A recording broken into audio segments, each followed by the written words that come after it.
ഈ ലോകത്തിൽ ഒരു കുഞ്ഞ് തൻ്റെ മാതാവിൻ്റെ കയ്യിൽ ഏറ്റവും സുരക്ഷിതമാണ്. എന്നാൽ ഒരിക്കൽ ഒരു കാട്ടിലകപ്പെട്ട ഒരു മാതാവിൻ്റെ കയ്യിൽ നിന്ന് തൻ്റെ പിഞ്ചോമനെ വലിച്ചെടുത്ത് കണ്ണിൻ്റെ മുൻപിൽ കാട്ടാളന്മാർ തട്ടിക്കൊണ്ടുപോയ മറ്റാരും സഹായിപ്പാൻ ഇല്ലാതെ നിൽക്കുന്ന ആ മാതാവിൻ്റെ വേദന വളരെ അസഹനീയമാണ്. സങ്കല്പിക്കുവാൻ ആകുകയില്ല എങ്കിലും ഹൃദയവേദനയോടുകൂടി ആ കുഞ്ഞിനെ ഉപേക്ഷിക്കുവാൻ ആ മാതാവ് തയ്യാറാകും. ഒരു സ്ത്രീ തൻ്റെ കുഞ്ഞിനെ മറക്കുമോ? താൻ പ്രസവിച്ച തൻ്റെ മകനോട് കരുണ തോന്നാതിരിക്കുമോ? അവൻ മറന്നു കളഞ്ഞാലും ഞാൻ മറക്കുകയില്ല എന്ന് ദൈവം അരുളി ചെയ്യുന്നു. നമ്മുടെ ബലഹീനതകളും കുറവുകളും കൂടെ കൂടെ ഓർമ്മിപ്പിക്കുന്ന ഈ ലോകത്തിൽ നമ്മെ വിലമതിക്കുകയോ സ്നേഹിക്കുകയോ ചെയ്യാതെ മറ്റുള്ളവർ നമ്മെ മറന്നു കളഞ്ഞു എന്ന് വന്നേക്കാം. എന്നാൽ ദൈവസ്നേഹം മനുഷ്യ സ്നേഹം പോലെയല്ല. ദൈവസ്നേഹം നിലനിൽക്കുന്നതാണ്.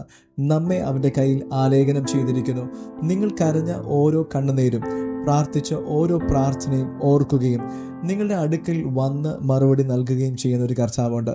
നിങ്ങളെ മറ്റുള്ളവർ മറന്നു കളഞ്ഞതായോ, നിങ്ങളെ ആരും സ്നേഹിക്കുന്നില്ല എന്നോ, നിങ്ങൾ അയോഗ്യരാണ് എന്ന് ചിന്തിക്കുകയും ചെയ്യുകയാണെങ്കിൽ ഓർക്കുക, നിങ്ങളെ നന്നായി അറിയുകയും നിങ്ങളെ മാറോട് ചേർക്കുകയും അംഗീകരിക്കുകയും ചെയ്യുന്ന ഒരു സ്വർഗീയ പിതാവുണ്ട്. God bless you.